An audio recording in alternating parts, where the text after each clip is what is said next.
Alright guys, welcome back today on the Ghost Flash channel. In today's video, I'm going to explain something. I'm what you guys would consider down bad right now. So, as you guys know, the Genesis does not run, okay? Down bad number 1. Let me go ahead and flip the camera and show you down bad number 2, down bad number 3, and down bad number 4. So, you guys already know, this car don't run, alright? So, that's down bad car number 1. No big deal, it is what it is. Oh yeah, not to mention, put a new turbo filter on yesterday. Didn't film it, but yeah, that thing's nice. This is what you would call down bad number 2. So this was the daily. Or was the daily.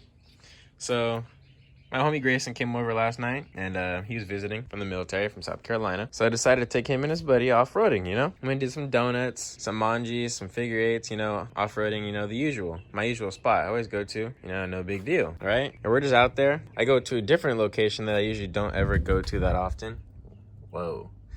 And I was like, let's go over here. You know, I've been over here like a couple of times. It's been no big deal. And let's just say we hit some potholes, or I should say trenches that were invisible. The grass was like 3 feet tall. Had all my lights on and light bars. Could see like everything, but didn't see these holes. And we drove into some of these holes. And so this is wheel number 1, passenger side. You know, no big deal. This is side number 2.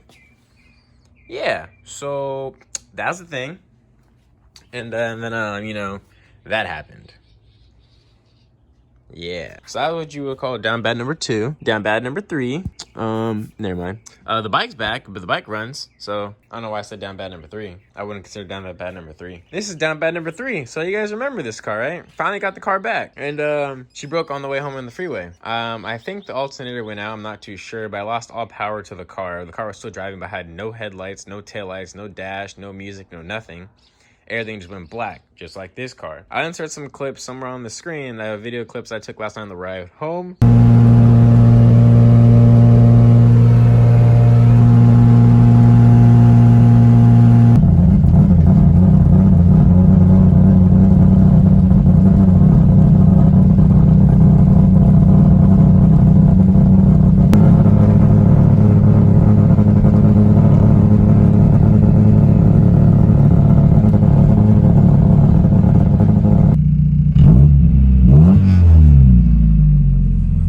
I don't know what would have caused this, but it sounded like the car was like misfiring. It had like no power. It was like, it was like misfiring. So I'm gonna try to diagnose this car today because I need this car running, because I need a car to drive. Right now I have no cars to drive. And there admits I'm known as the guy that owns 5 cars and none of them drive. Everybody always made fun of me. Oh, you have 5 cars, but they're all clapped. They don't work. And I'm like, no, they're not clapped. Clapped. The Z works perfectly fine. It is not registered or insured at the moment. It's missing seat belts. And yeah, can't drive that car either. So that's clap number 4. So I'm what you guys would consider a down bad right now. So I did have the battery on the charger last night, all night, and it is still charging. Oh, it's locked. So hopefully maybe it was just really long juice from sitting at the shop for so long. Not too sure, but I've been letting the battery charge. I'm gonna go ahead and check under the hood, check oil, coolants, the plug wires, all that good stuff, and then see if I can figure out maybe why it was misfiring. I'm also gonna look around my closet, see if I can find an alternator and just replace that. See if maybe that was an issue, but yeah, I don't know. Something was going on with this car, and it was not too happy with me yesterday. I'm not too sure why, but today's video, we're gonna try to get one of these 4 cars running because I need a car to drive badly.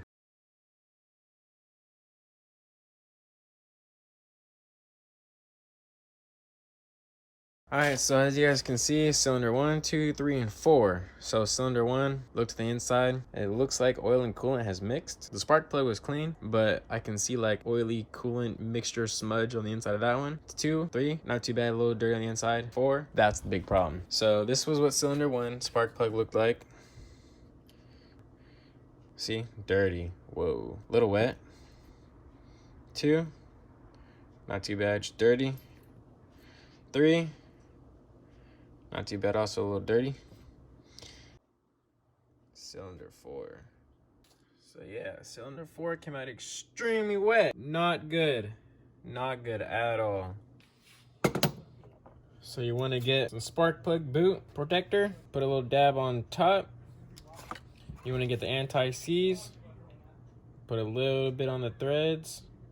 You don't need to put a lot or on the whole thing. Just put it right there on the little little edge, and as you thread it in, it'll go on the rest of the threads. So let's go ahead and install this spark plug. All right, so as you guys already know, I changed the spark plugs out, found that this one was all oily, so yeah, that's a tragedy. But new spark plugs are in. Let's hope no more misfiring issues. Battery is charged, everything's going good. So now I'm wiring in this. As you guys can see, this is my switch panel for my lights, because basically my halos, my fan shroud, my daytime running light halos also are wired into this. Has a volt gauge right there and USB ports as well. Check out my little cubby hole. I'm gonna go ahead and mount this right here, and yeah, it's gonna look pretty nice. Have all the wiring down there. It's getting that all situated.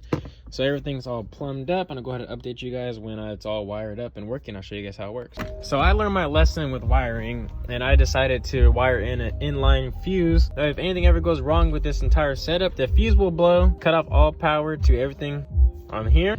That way I don't have no more electrical fires, no more shorts, nothing. So now you guys know, always use inline fuses when doing electrical work. All right, so spark plugs, as you guys know, are already done, and the new switch panel is now installed. So this one's gonna be for my halos. Let's see if you guys can see off the reflection of the Genesis. Yep, right there. You go ahead and step out and show you what they look like. So that one switch controls the 4 halo lights in the front. And I don't know if you guys know, but my dash cluster lights and my tail lights stopped working, don't know why. So got those wired to this switch as well. This switch does not do anything at the moment. It was gonna be for my fans, but I ended up getting those fans to work. So now I just have this extra switch for who knows what.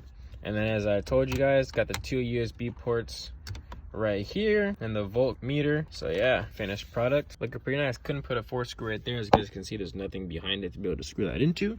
So the 3 are in, and that's enough to hold it in place. All right, so that's gonna be the end of today's video. It is the next day. Forgot to film an outro and all that good stuff, but the car officially runs, has no more misfires. The electrical problem of the dash cluster lights and all the tail lights, all that was fixed thanks to the gauge panel that I installed, or switch panel you want to call it. Other than that, everything out of works. It's currently right here covered up. I'm actually about to go take it out for a little drive down the river right now because it's a nice day. But yeah, if you guys like today's video, want to see more content, I got some more content actually already filmed on the Miata, and I got some more content filmed on the Genesis as well. So stay tuned, like, comment, subscribe. Catch you in the next video. Peace. That I'm lost, located in the back though. Don't even wanna check.